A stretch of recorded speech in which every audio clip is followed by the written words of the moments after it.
সমস্ত রাষ্ট্রবাদী বন্ধুদেরকে আমার নমস্কার। আমি অনির্বাণ, বাংলা রাজনীতি আপনাকে স্বাগত। বন্ধুরা, আজকে বাংলাদেশের চিন্ময় প্রভুকে নিয়ে কথা বলবো। চিন্ময় প্রভুকে যে গ্রেপ্তার করা হয়েছে তাতে কিন্তু হিন্দুদের কোনো ক্ষতি হয়ে যায়নি। অনেকে কান্না করতে শুরু করেছেন যে চিন্ময় প্রভুকে এখনই মুক্তি দেওয়া দরকার, চিন্ময় প্রভুকে এখনই মুক্তি দেওয়া দরকার। সব ঘটনার দুটি ভ্যালু আছে, দুটি দিক আছে, প্রত্যেকটি কয়েনের দুটি দিক আছে। হ্যাঁ, চিন্ময় প্রভুকে একজন হিন্দু লিডার, তাকে যে গ্রেপ্তার করেছে তার সঙ্গে কি কি ঘটনা ঘটতে পারে তা কিন্তু কারো অজানা নয়। তার মৃত্যু পর্যন্ত হতে পারে, তার উপরে অনেক অত্যাচার পর্যন্ত হতে পারে। কিন্তু চিন্ময় প্রভুর পার্সোনাল দিকটা যদি একটু সাইডে রেখে বাকি অন্য দিকগুলো চিন্তা করি, তাহলে কিন্তু আমরা বলবো এই ঘটনা হিন্দুদের জন্য শাপে বর হয়েছে। কারণ হিন্দুরা তো এমনিতে জাগে না, এরা শুয়ে থাকা জাত, এরা জাগে না। এই জাত কথাটা বললাম, কথাটা জাতি বলতে পারতাম, তাহলে গালাগালির মতন শোনাতো না। শুয়ে থাকা জাত বললাম, গালাগালি দেওয়ার সামিল। যাই হোক, তো সেই হিন্দুদের জাগানোর জন্য কোথাও না কোথাও চিন্ময় প্রভুর গ্রেপ্তারিটা ভীষণভাবে দরকার ছিল। এই বাংলাদেশে যে একটা হিন্দু জনস্রোত রয়েছে সেটা কিন্তু বোঝা যাচ্ছিল না।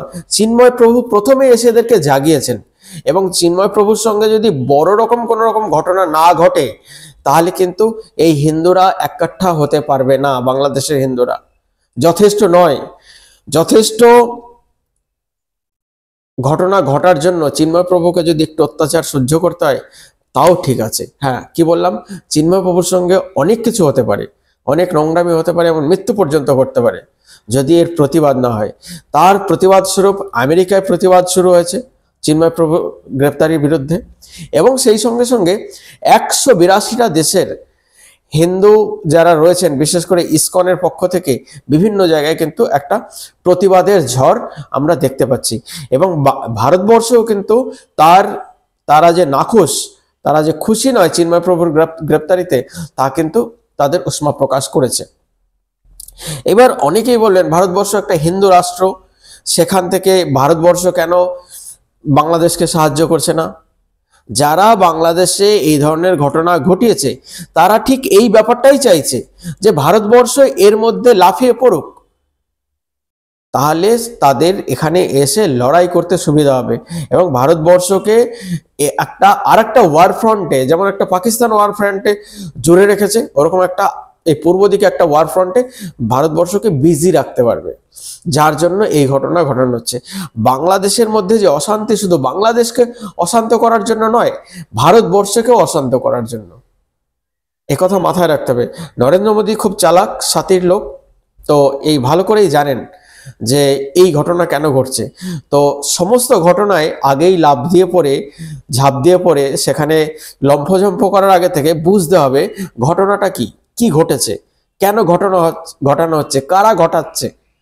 এবং চিন্ময় প্রভুর গ্রেপ্তারি কোথাও না কোথাও বাংলাদেশের হিন্দুদের আরো ইউনাইটেড করতে পারবে, এবং সমগ্র বিশ্বের এই হিন্দু নিধন যে হয়েছে বাংলাদেশে এই অগস্ট মাস থেকে, যে হিন্দু নিধন হয়েছে, সমগ্র বিশ্ব কিন্তু চুপ ছিল, কেউ কোনো কথা বলছিল না।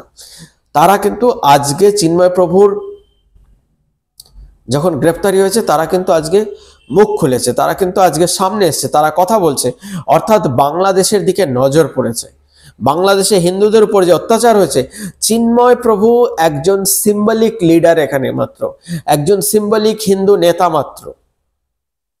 যখন ইতিহাস বদলায় না, তখন কিছু না কিছু বলিদান তো লাগবে। কথা শুনতে যতই খারাপ লাগুক, এটাই বাস্তব। বলিদান তো লাগবেই, বলিদান তো দিতেই হবে। তো ইতিহাস বদলাবে, ইতিহাসের বদলাও এত সহজে আসে না, ক্রুসেড এত সহজে হয়ে যায়নি। সমস্ত ইতিহাসটা বুঝতে হবে, বুঝে তারপরে হ্যাঁ সবাই মিলে আমরা একটাই কথা বলবো, চিন্ময় প্রভুর সঙ্গে যা হচ্ছে তার জন্য আমরা সবাই চিন্ময় প্রভুর সঙ্গে আছি, সবাই চিন্ময় প্রভুর সঙ্গে আছি। কিন্তু এই ঘটনাটাও ঘটানো দরকার ছিল। ওখানে ইউনিশ সরকার যা করেছে তা কোথাও না কোথাও হিন্দুদের জন্য শাপে বর হয়েছে।